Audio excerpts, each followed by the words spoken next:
Hi everyone, it's Margaret here with 60andMe. Thank you for being here today. Hope you're doing great. How's your hair doing today? This is a topic I want to discuss with you.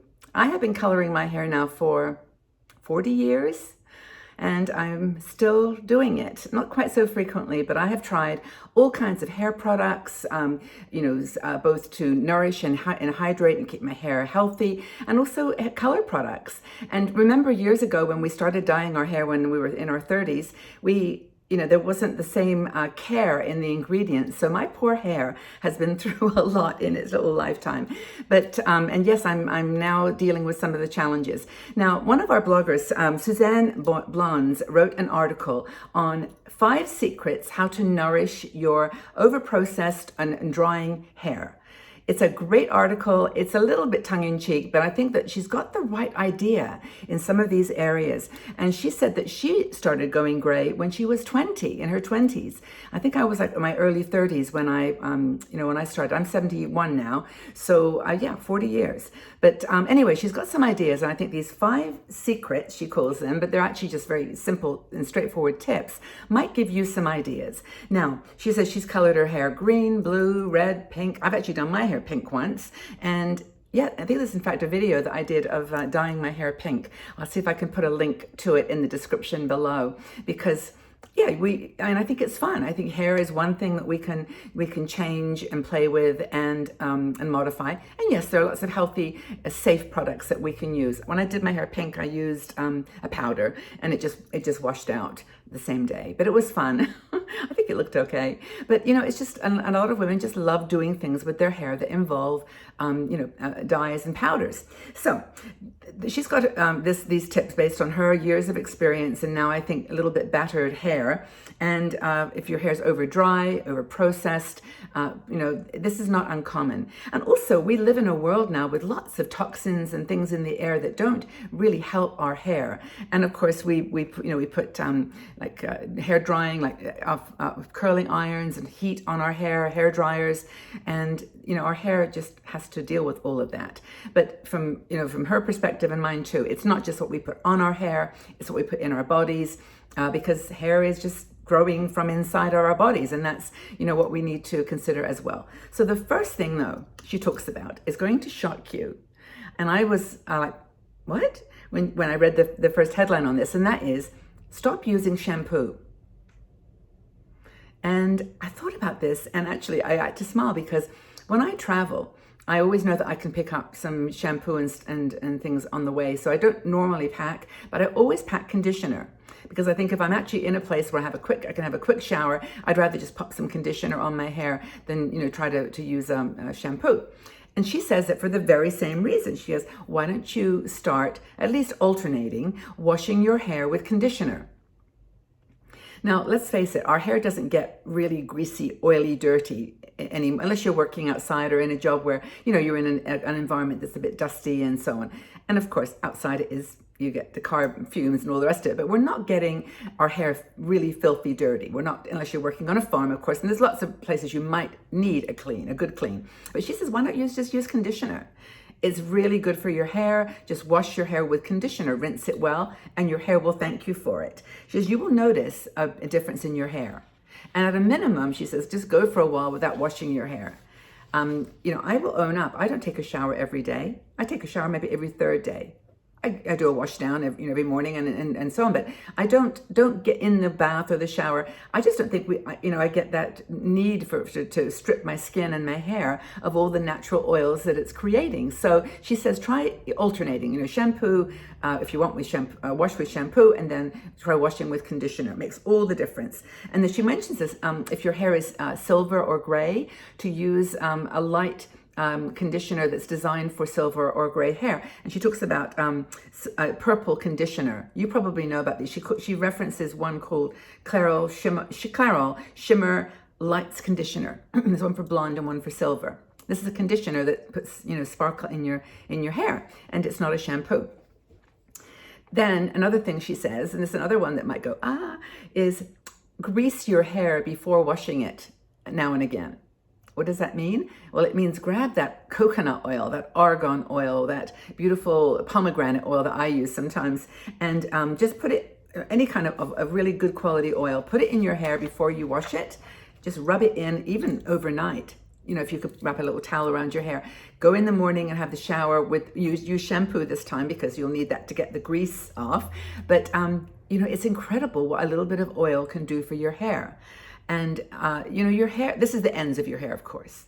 You know, this is this hair that's coming out of your head is all about what you put in your body, the nourishment, but it's the breakage that you need to watch. Now, I just recently got my hair cut in a shag, believe it or not. This is not my normal way of doing hair. I actually usually wore it in a bob, so I could easily see the ends, but now I'm dealing with cracking, you know, higher up as well. So that's just all part of the hairstyle that you choose and, you know, watching your hair. So avoid any shampoos, she says, that have the word clarifying in them, because I think that means that it's basically a stripping. It's something that's meant to clarify, strip the oils from your hair. Some people may want those and love them, but her advice is to kind of, you know, tone down on the clarifying shampoos and look for ones that say hydrating, sulfate-free, color protector. Those are the ones, if you're coloring your hair, that you might want to look for.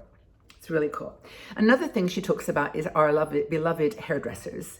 Now, we haven't all been able to get out to hairdressers the last 6 months, and so a lot of us probably are dealing with extra dry hair, you know, broken ends and things. But go to your hairdresser if you can, or get some products and do a protein treatment. Give your hair a treat. Suzanne says this is a wonderful thing to do for your hair that's, you know, slightly damaged through overheating, overuse, over drying. Just get a protein. She talks about using products that are super affordable instead of like spending hundreds or tens of dollars on things that are just as good. And she, funnily enough, talks about a mascara that I love, which is called, it's a Maybelline, what's it called? Great Lash Lift Mascara. It's a purple, I should show it to you. I'll leave a note down in the description. But that's like, you know, $10, and it's just as good as anything that you would spend $30 on. And I've already talked about that in previous makeup videos, is that this mascara is awesome. So that's one that she talks about. She found it. She was so excited because she didn't need to spend $30 anymore. But she says, have a professional do it. You may have to spend a little extra, but you can find some wonderful hair treatments. Does she give any examples? I think in her article, she gives some examples of good protein treatments that just really, really feed your dry hair and nourish it and help it to become hydrated and glowy again. It says protect your, another tip, there's 5, I think I've got 4 now, is protect your hair from heat. If you're going to use a curling iron, there's some products like Bumble and Bumble. She talks about hairdresser's invisible oil primer, which is something you can put on before you put heat on your hair. And that would particularly apply to a curling iron or something very hot that you put on the end of your hair, or even a hairdryer. Just spray this oil primer on your hair prior to putting heat. I must admit, I used to wear my hair straight bangs, straight hair, and I used to iron my hair when I was a kid. My mom used to have to iron it for me. and then I actually used an iron, and I did hurt my hair. I look back at the pictures and I think, yes, it looked great. I mean, it was nice and straight, and I think even my picture on 60andMe is in that category, but it really damaged my hair. So now I'm using, you know, more just lightweight products and taking care. I don't even use a hairdryer much anymore. If I'm, you know, when I do a video, for example, I might put some curlers in my hair and use the dryer just to kind of settle it, but I don't use it much anymore. Do you still use curling irons and curlers and heated curlers, that kind of thing? I'd be really curious what people are using still. And also, if you've got any products that you love, this is, you know, I mean, I'm really happy to every now and again on these articles and videos to let you share, because there's so much out there, and of course everything's different for every hair type and skin type, but it's worth sharing, so please do. Another thing she talks about, though, the final point, is that vitamins and minerals and all that stuff only work to a certain point. The hair that's out of your head right now is dead. It's ready to fall away. You lose a bunch of, I don't know how many it is, but it's a lot of hairs every day. But there's not much you can do with that except to keep it moisturized, put a bit of oil on, the primer for the heat. But what's coming out of your head Good food, good supplements. Biotin is one that everybody seems to say is a good one for hair. If you've got any favorites, there's lots of mixed supplements now for healthy skin and hair. But those are things that help the inner nourishment. They're your things that help you then to grow healthy, strong hair. And of course, plant-based diet, healthy foods, local foods, things that are natural. Those are going to give you the inner chemicals and benefit that will be manifest in your hair. So, when did your hair start turning gray? Silver. Maybe you've got it silver now. Maybe you love your silver hair. Tell us about that too. What hair products do you use? Are there any that you'd like to share with our sisters here? I mean, this is part of what we do here on 60andMe. We just share. And by the way, I want to mention before you go that there is a sharing place you might not know about, which is our Patreon community. This is a group that we set up to have more private conversations, not Facebook. You don't have to share with anyone except the sisters in the community. It's patreon.com/60andme. And we welcome you there. It's a great group. And I just want to make sure that you know that there's some smaller groups in 60andme now that you can join. And also, if you love this video, check out all the rest of them. I've got so many videos on hair and beauty and fashion and makeup, and plus all the important things about downsizing and relationships and travel. Lots and lots of good stuff, all here on our YouTube channel. So subscribe to the channel, press the button, please. And then there's a little bell next to it that enables you to be told when informed when a new video is published. So it really would be wonderful if you could press that subscribe button and support our channel. It means a lot to me. I really honestly mean it. Thumbs up on the article. Thank you again, everybody, for being here. Be part of this journey with us. I hope your hair is shining in the sun today. Have a wonderful day, and we'll talk again very soon. Bye-bye for now.